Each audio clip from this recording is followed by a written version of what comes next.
ერთხელ მგელმა უთხრა ცხვრებს: ჩვენ შორის მტრობა ძაღლების ბრალია, რომლებიც ვითომ თქვენ გიცავენ, გვიყეფენ და თქვენთან დაახლოებაში ხელს გვიშლიან. სიმართლე კი ისაა, რომ თქვენთან მხოლოდ მეგობრობა გსურს და კარგის მეტი არაფერი გვინდა თქვენთვის. ცხვარი რის ცხვარია, წამოეგნენ მგლების ამ მარტივ ხრიკს. სხვა კუთხით შეხედეს თავიანთ მცველებს, არა როგორც ფარს, არამედ როგორც ჯაჭვს, რომელიც ბოჭავს მათ თავისუფლებას.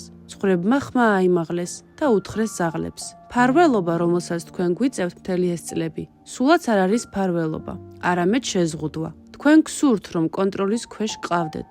სულელი ცხვრები გაშორდნენ ძაღლებს, ფიქრობდნენ, რომ მარტო უკეთესად იცხოვრებდნენ. იმ ღამით ცხვრის ფარას მგლების ხროვა თავს დაესხა და წაიღო მათი სიცოცხლე.